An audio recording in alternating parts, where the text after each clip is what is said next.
Hello, Dr. Rocio. Thank you so much for being back on here. We actually spoke to her a couple of weeks ago now, and we are back. And you were sharing with us how, very much during our conversation you channel. So you don't necessarily remember what you said, but the tone was from a loving place, and something has shifted and something has changed since then. I'll leave the floor open to you. Thank you. Yes, I was in a very loving place since our last conversation, and I am still in that loving place. And it's even more, I think what I've seen since then is just the colonial illusions continue.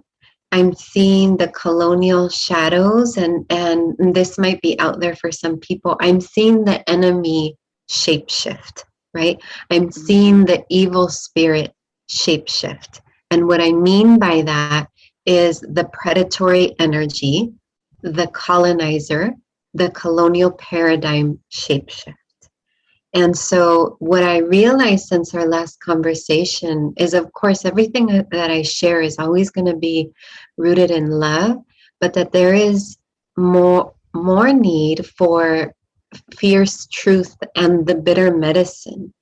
And especially in the spiritual field, I think it's important because I'm witnessing so much spiritual bypassing that is happening. Yeah, so I actually really loved our conversation. And as I mentioned to you in our email, it just a testament to how this work is not linear. It is very much indeed the ebbs and the flows. And personally, sometimes I feel um, like all love and light and unity consciousness, and I have more space for compassion. And then other times I feel like I'm a fire breathing dragon. Mhm. Can you share specifically what you saw, like examples that really Yes, fired you up? yes, thank you. And yes, I very much honor, and that's how spiritual work happens, right? It is waves. And I also want to speak to that much of what we're experiencing in this moment. And I think the more recent examples that I've witnessed is because, and this is what I hear from my astrologer friends, I personally am not an astrologer, that we are moving to the so called United States Pluto return, right? The dismantling is going to continue. So if we thought we experienced intensity, that it's gonna, you know, be taken up a notch. And I say that, of course, not to scare people, but to prepare them that we are really being called to face our colonial shadows. One of the ways that I witness it is and this is the classic one. Whenever you start speaking about colonization or white supremacy or racism, typically white folks say you are being divisive by speaking about that, right? Hmm. We are all one, and you're feeding into divisiveness, separation by speaking about that, right? And this, for me, is the one of the greatest harms of mainstream and new age spirituality, because that oneness has become weaponized, right? And this is when I say the enemy has shapeshifted. They're using spiritual language to bypass the real work that we have to do as humans, right, in this earthly realm. And so I want to say to Black, Indigenous people of color, if you have ever been on the end of that, right, of a spiritual teacher, a white spiritual teacher that has ever said you're being divisive, I want to honor you for your courage to speak truth. I want to honor you for being both spiritual and what I call decolonial, seeing the shadows. We are in a time where we need to be able to embody both. Yes, the love and the light, if you want to describe that. But also, we have to be willing to see the shadows. We have to be willing to talk about the injustice so that we can get to a place that we are all one, right? And so I always share with folks that saying that, if someone attacks you by saying that you're being divisive, for me, that is a sign that you are challenging the mask of New Age spirituality, right? You are challenging the colonial illusion, right?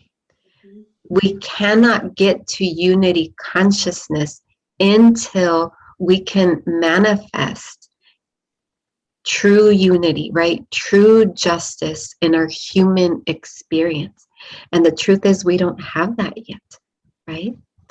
I'm also, as I'm saying that, I'm also hearing the people say, but if you give in to that paradigm, you're feeding that divisiveness, right? We've all heard people say that spiritual folks, whatever you feed into, you will create more of, and that this is an illusion.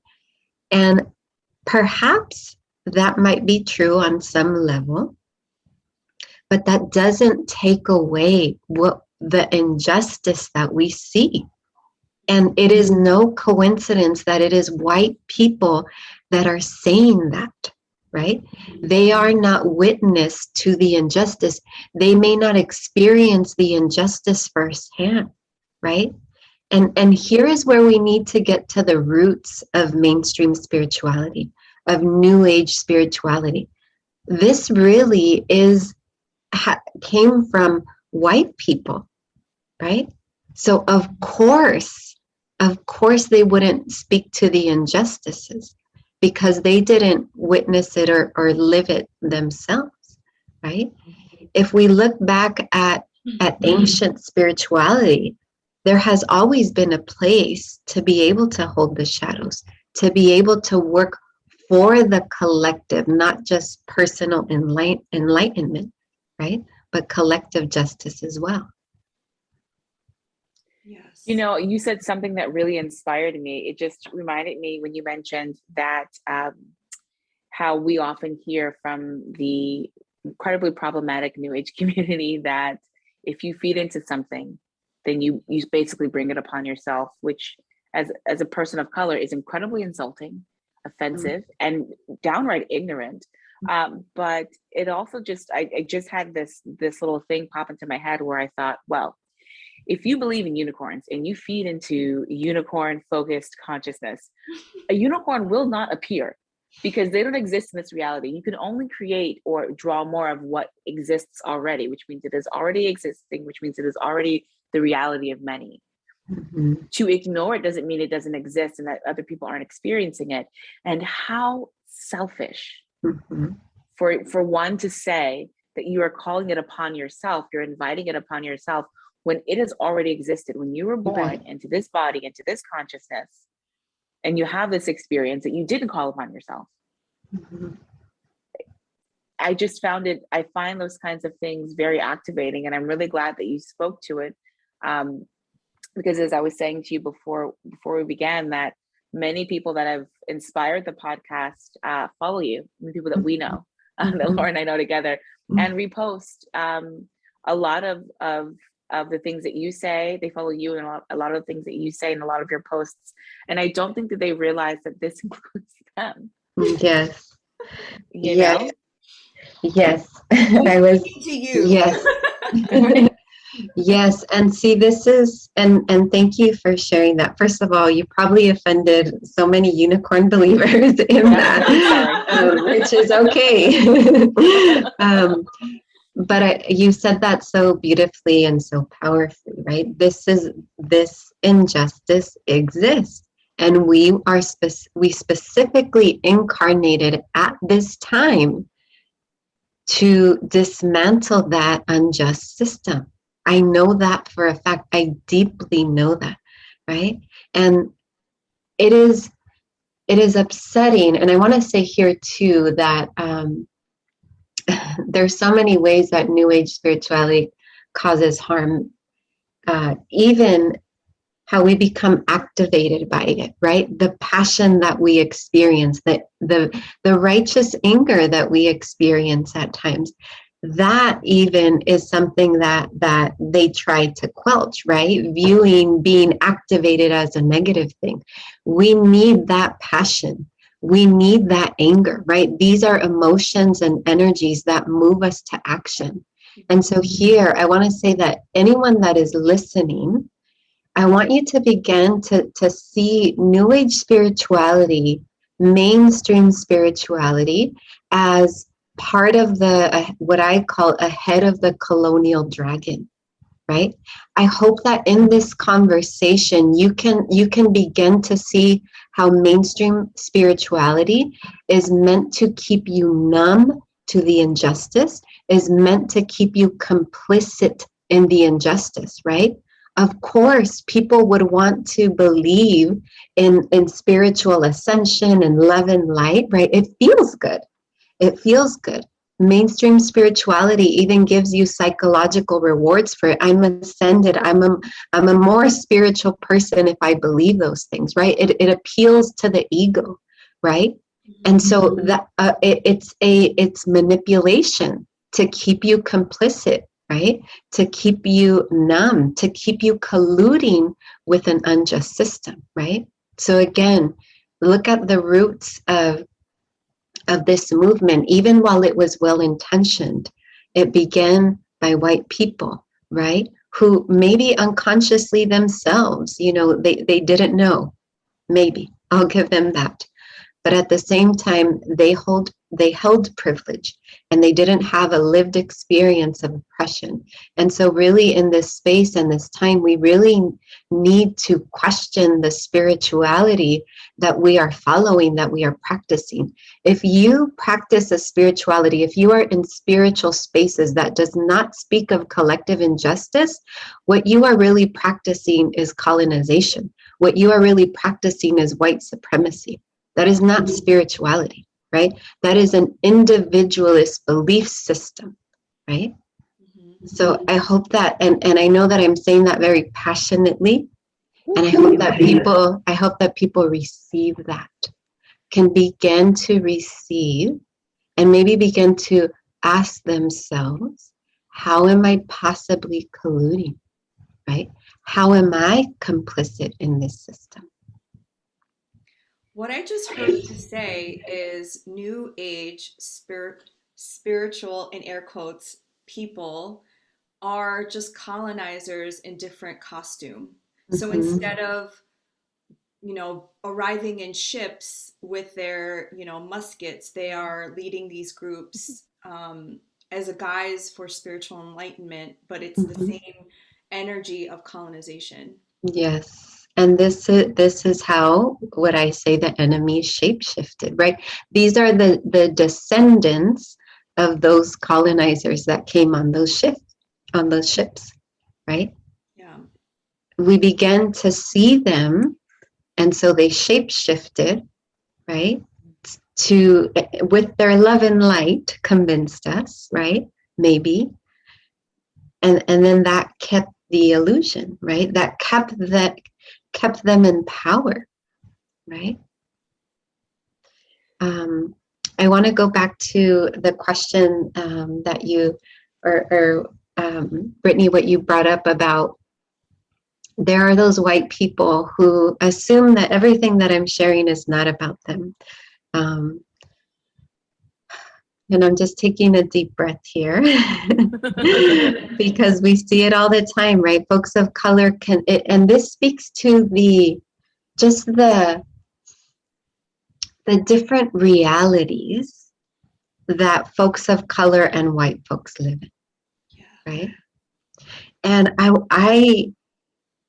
want to say, and what I'm hearing is that folks of color that are spiritual, that have the space to see the injustice and also are deeply spiritual, those are the people that are ascended to me, right? That you can see this injustice, that you can face these shadows, that you can do your own work, and that you're still spiritual, right? Those are people that are ascended, right? But white people often in their white colonial mind delusion, right, believe that when they read a post of mine, when they read about decolonial work, on some level they may accept it, right? Yes, this is true, especially when I speak about New Age spirituality and mainstream spirituality. Yes, if there's a spirituality that causes you to ignore injustice, yes, doctora, like I'm so for that. But they are unwilling to look at how they are colluding, right? And this is what I call like the good white people, right? The good white people, the good spiritual empathic white people, right? They are often the ones that are, and this may come as a surprise to them, but the ones that are committing the most harm, right? And I'm not speaking about like the white supremacists, and certainly, of course, they cause a lot of harm. But on an interpersonal level, right? On a micro level, it is these good white people that are causing the most harm because they are the ones that get closer to us, right? They are the ones that exist in the spiritual spaces that we go to, right? That go to the wellness retreats that we go to. And they may believe in social justice, but that doesn't mean that they don't show up as a colonizer. They still have colonial shadows, right? Meaning they still show up as being superior. They still show up as extracting from folks of color.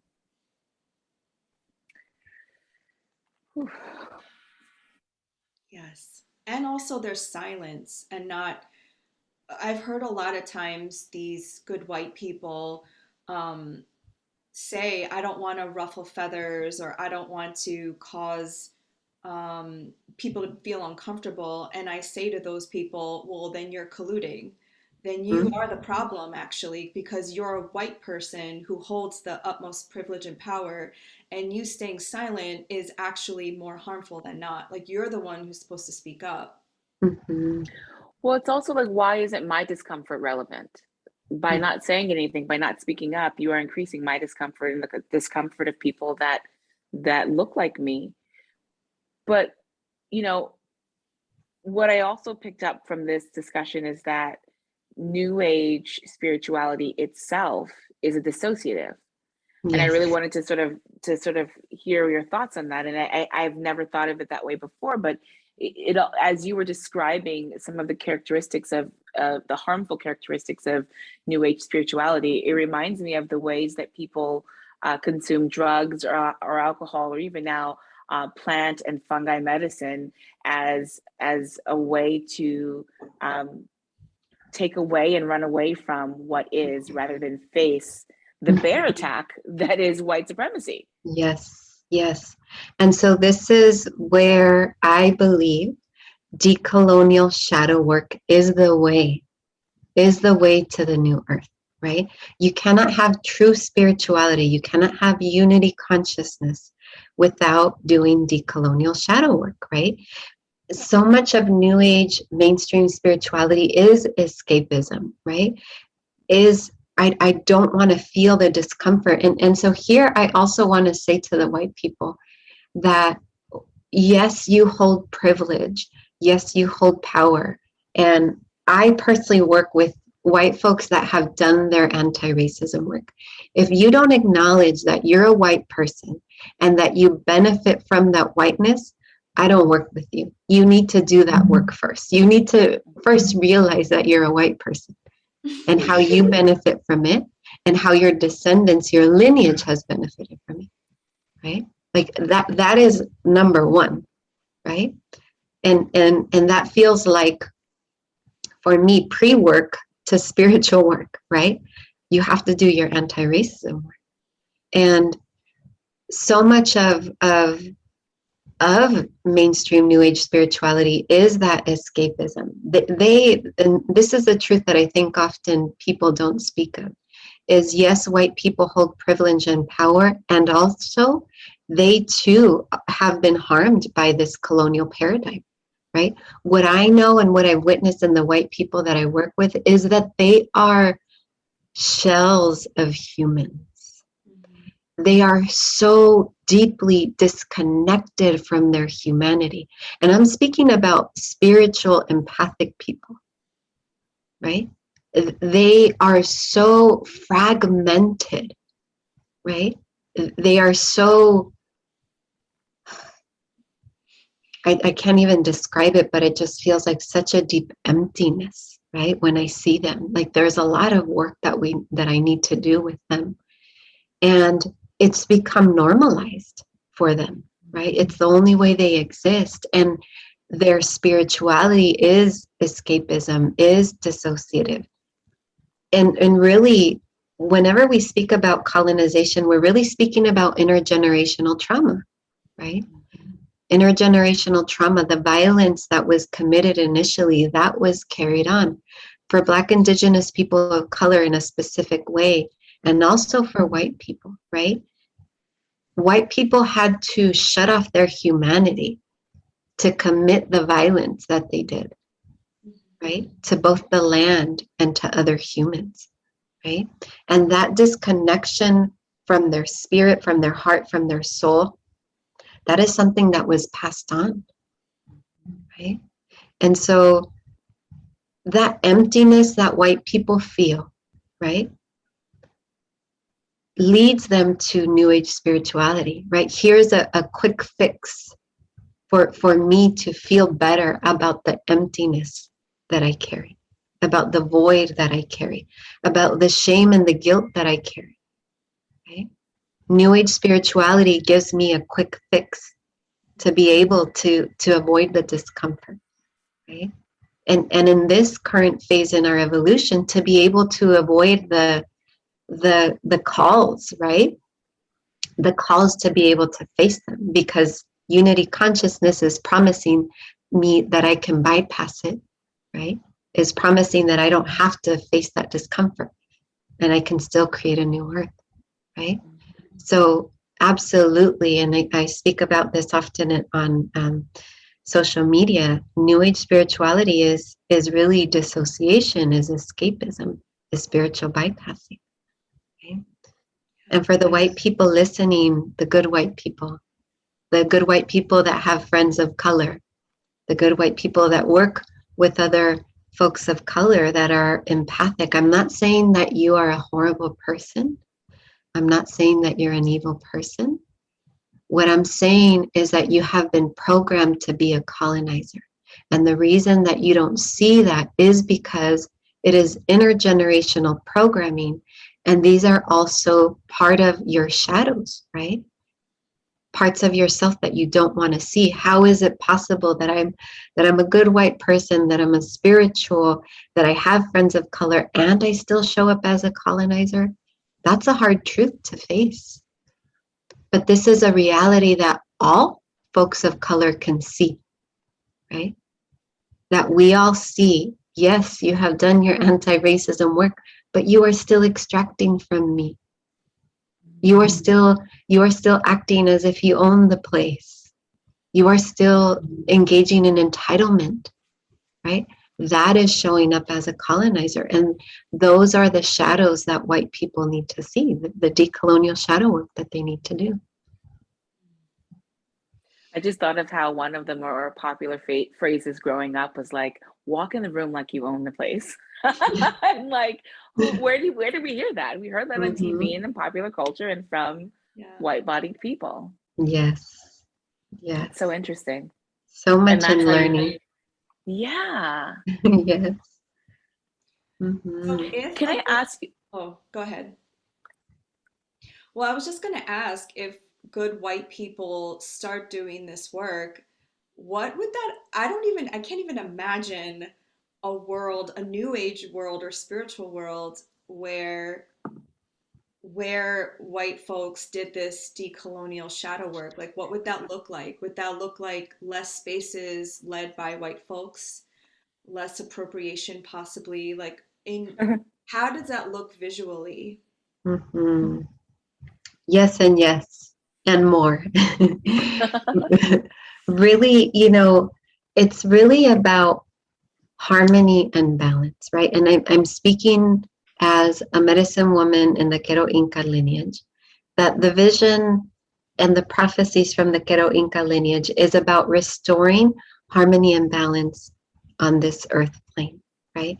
And so that doesn't mean that white people don't have wisdom to share, that we can't learn from them, right? That's not what I'm saying, and those are not the visions. It's about us existing in harmony. And the fact is that we currently don't. Most spaces are white led in education, in wellness, and spirituality, right? The paradigm, the gaze that most people cater to, it is for white people, right? And so it's yes, all those tangible things to work with indigenous medicine in right relationship, right?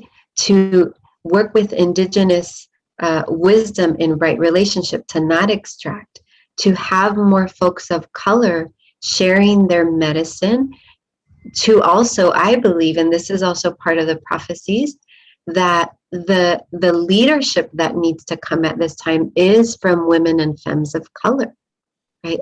And elders. That is who we need leadership from at this moment, right? If we are going to create that shift. And so that doesn't mean white people can't do their work. It just means we need that leadership. Who are you? Who is guiding you, right? Who is guiding you? Who is leading you? It's women and femmes of color. It is the elders, right? That is what we need to create the shift. So those are all the tangible things. I also think it's us, not everyone, and this goes for everyone, not colluding with colonial systems, meaning that we don't see education as just something that happens at the university level or within the colonial education system, right? That we also don't see wellness and medical care as just happening in the medical industrial complex, right? Like all of that is a part of it, right? Yes, we need hospitals, we need doctors in Western medicine, but that is just one way. It is not the only way, right? And so really what I'm alluding to is the paradigm shift, right? For us to change our consciousness, what we focus on, right? What we believe is success, what we believe is medicine, what we believe is wisdom, right? That needs to shift. I love that you said that you made mention of the effects of just even how we think of medicine. And I remember having a friend, I think that in quotes, who was saying that they didn't believe in acupuncture. And I tried to explain to them why that was ignorant and racist, because some other culture's multi-thousand-year-old practice, which is like definitely predates westernized modern medicine, Mm-hmm. and of which many of these practices, like I know a lot of the Western medicine that we practice today actually comes from India.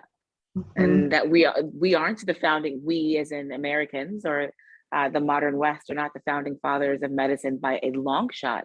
Mm-hmm. But yet somehow when you put it in a test tube, it is thought to be more valuable.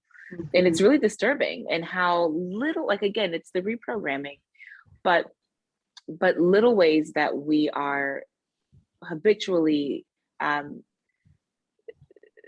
traumatized and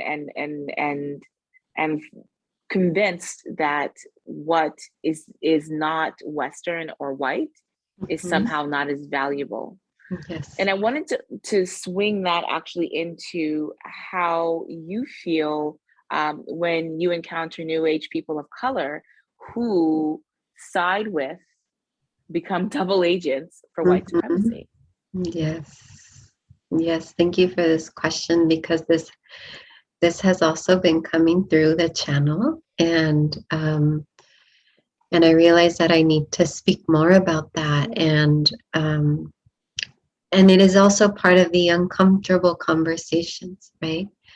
The uncomfortable conversation is that it is not just white people that are upholding the colonial paradigm. It is also folks of color.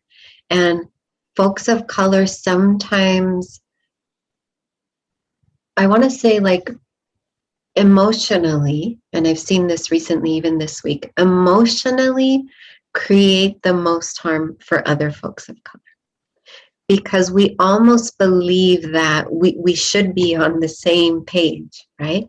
And when we experience folks of color that are new age, we feel a betrayal, right? And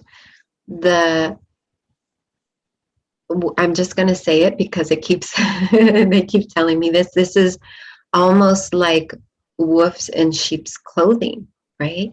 And I say that very gently and lovingly, but it's really the internalized colonizer, right? The truth is that Black, Indigenous people of color have also internalized the colonizer, right? That they too have been convinced that the white way is the better way, right? Or that we need to, that we need unity consciousness, that we are all one. And I understand that, and I have compassion for that. It is difficult to face these colonial shadows, right? And it can sometimes be overwhelming to look at all the injustice. And so I have compassion for that. But I think it's also a truth that we need to speak to for us to be more nuanced in our discussions, right? For us to be more discerning with who we're learning from, who is leading us, right? So often we say Black, Indigenous people of color, right? We think that they are the most attuned to the injustice. But really we need to be more clear, right? Black, Indigenous people of color that are doing the work, right? That are decolonial. We need to be more specific about that. Because, and speaking to what you shared here, for white people, that almost becomes like a free pass or like a scapegoat, right? When they hear folks of color that are new age saying, I'm not offended by that, or I don't see that, right? I do believe we're all one. I do believe you're being divisive. If you speak to that reality, that causes harm, right? And so we just really need to be more nuanced in the way we speak about these things, and more discerning with who we give our energy to, right? Who we take our leadership from. It almost reminds me of Stockholm syndrome. And I didn't think about it again until you spoke, but you bring so much wisdom through. And I feel like, I don't know if Laura's also getting messages as you speak, but you created in me a sense of compassion that I haven't always felt in those situations, because I do feel the hurt and the betrayal. And Laura and I have called each other in tears, just from the pain of like the people that are supposed to be our allies and our friends, and are also an extension of us, who don't hold space for our experiences or the experiences of other people of color. Yes. And the way you spoke about it, it created such a softness. You know, so thank you. Yeah. And I think, thank you for receiving that. I think, and here is where there's two pieces coming through. One is being more nuanced in our discussions, being more discerning with the people that we engage with. Really what this is showing us is that binaries are colonial, right? And when we find ourselves thinking and interacting in binary ways, right, that we are really missing something, right? Life is more complex and layered. People, humans, are more complex and layered than that, right? And here I also invite that, yes, there are folks of color that can collude with the colonial paradigm that can also cause harm. And also, there are white folks that are doing their work. There are white folks that are doing their decolonial shadow work, that are also awakening and really want to and are committed to reckoning with the harm and willing to give up power, right? And so for me, doing the work with white folks very intimately is a lot of work. It is very heavy, but it also gives me a lot of hope to continue. And I even started doing this work because my ancestors kept pushing me to do it. And I said no. I said no because as a professor in academia doing anti-oppressive work for 10 years as a professor, 10 years before that as a, even before I earned my PhD, that work almost killed me. It made me so sick every day. I sure felt like going into war. And when I left that institution, I said, I'm never, ever doing that again. It doesn't matter how much they pay me. I'm never doing that again. But my ancestors kept speaking to me, and then my elder, teaching me that we are all peoples of the earth, and that we need to be able to open our hearts to everyone. And so that call became greater. And really, it's on Instagram. There was one night my ancestors would not leave me, and they kept getting louder and louder. And I was just trying to eat my pizza with my husband at night, and they kept getting louder. And I said, fine, I'm going to talk about this. I'm going to do this. And it started that way. And so it is heavy work, but what it's really given me hope, and it's because it came from higher intelligence, not just from me. It came from higher intelligence to do this work with white people. My ancestors telling me there are people that are willing to reckon, that are willing to do that work. And so I just want to create that space too here in this conversation, that the good white people that have not yet done this work, I invite you into doing this deep shadow work. Maybe you did your anti-racism work, but what I'm really speaking about is deeper work that is needed, because you could have done your anti-racism work and yet you still show up as a colonizer. And so doing that deeper work and us making space for them to show up in right relation. Something that we spoke about in our first conversation was why this is spiritual work, and that's why we wanted to fill that gap in the marketplace, I guess, because you do hear a lot of anti-racism work, but you don't really see anti-racism work and decolonial work in the spiritual lens. And one of the things that I was kind of getting from what you were channeling was that we are multidimensional beings. We're spirit in human form.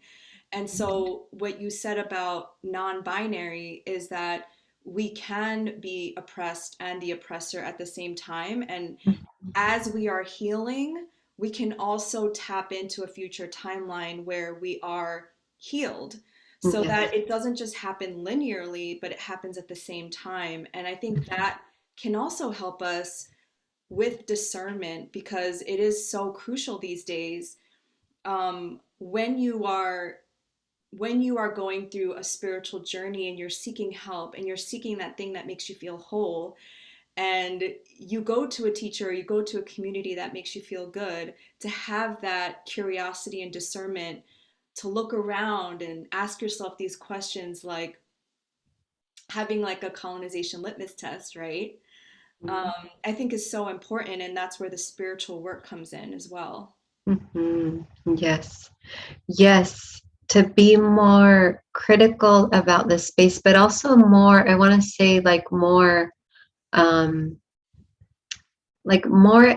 advanced is the word that keeps coming up, more advanced, to seek more in the spiritual spaces that you are going to, right? That it's not just about spirituality. I mean, in the place that we are at in our human evolution, right? If it's not even addressed, the collective injustice, right? If oppression isn't spoken about, like that should be, it's a red flag, right? Like you should leave that space, right? And this isn't work that white people should lead. It should be led by folks of color that do this work, right? I also want to make the distinction that anti-racism work is not the same as decolonial work, and that's a whole other conversation as well. And I speak about that in my offerings. And so just there's layers, right? So we need to be more, just as the world is complex, we need to be more complex in our understanding and in our acceptance of the spaces that we inhabit, right? And so am I colluding with the colonial paradigm if I attend this spiritual space, right? Are these conversations being had? If this is a white-led space, do they have folks of color coming in, right, and teaching as well? Do they pay them, not just extract for them, right, and pay them well, right? Like all of these things. Is there a, for me, I identify as both decolonial and spiritual. I think that's what we all need at this time, right? To be able to hold both of those realities. And I absolutely agree. And I speak about this often, Marilucian speaks about this often, is that we need to, at the same time, dismantle the colonial paradigm and simultaneously birth the new earth. We have to be able to do that together, right? If we are just in the decolonial work, that can become destructive, right? We can become disheartened, right? It's too difficult to do that work, right? If you're just facing the pain all the time, it's unsustainable. So we also need the spiritual, right? To be able to tap into those highest visions, to be able to tap into a reality beyond this current reality that is so chaotic, that is so unjust, right? So simultaneously holding that. Wow. Yes, I love that.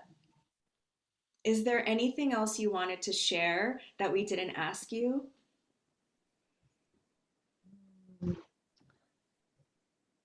Thank you for that. I think it's what I really want to invite people, if you've heard this conversation and you feel that activation, right? You feel that fire.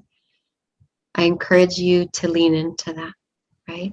That when we speak about the quantum leap, right? The consciousness that is expanding, for me, this is what that means.